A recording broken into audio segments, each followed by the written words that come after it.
Have you ever thought about adding your child to your bank account? A lot of people do. It seems like a simple way to make life easier if something happens to you.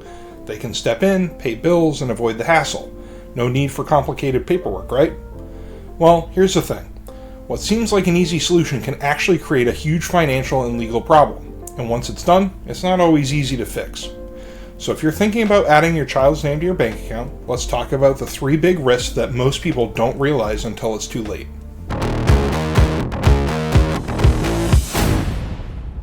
So the first big issue is creditors. The moment you put your child's name on your account, the account becomes legally theirs too. That means if they ever get sued or have debt collectors after them, your money could be at risk. Let's say your child gets into a car accident and the other driver sues. Even if the money in that account was meant for you, the court could see it as their asset. Suddenly, your savings, your emergency fund, your retirement money, even the cash you use for day-to-day expenses could be wiped out by that plaintiff. The second issue is bankruptcy. Your child might be financially stable today, but what about 5 years from now? A job loss, medical bills, or just bad luck could put them in a position where they have to file for bankruptcy. And if that happens, any money in your joint account would be considered their asset. The bankruptcy court won't care whose money it was originally. If their name is on the account, it could be used to pay off their debts, and there's not much you can do about it. And then there's the third issue, inheritance disputes.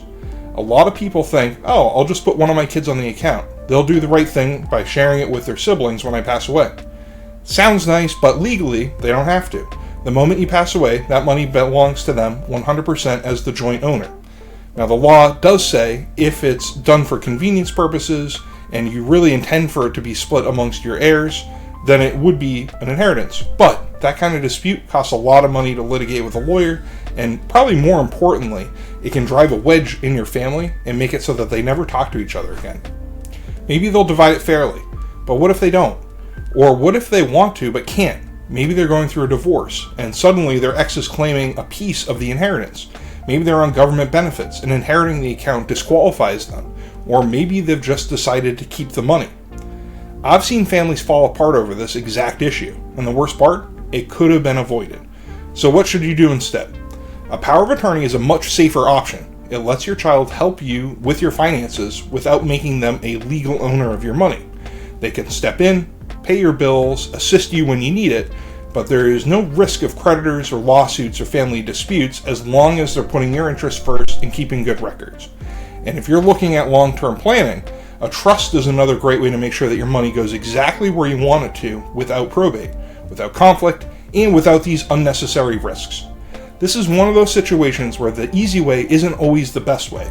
Once you add somebody to your account, it's tough to undo unless the person that you add agrees to do it. But as we were talking about before, there are some instances where they really can't do it. Government benefits, going through a divorce, in the middle of a lawsuit. At that time, they can't take money out of their name under something called the fraudulent transfer statute, which would actually allow a court to reverse that action and pull that money back into the lawsuit or into the situation that we're trying to protect it from. So before you sign anything, let's talk about your options. If you found this video helpful, make sure to like and subscribe for more insights on estate planning and real estate law. And if you have any questions, drop them in the comments or reach out to us. I'd love to help. See you in the next video.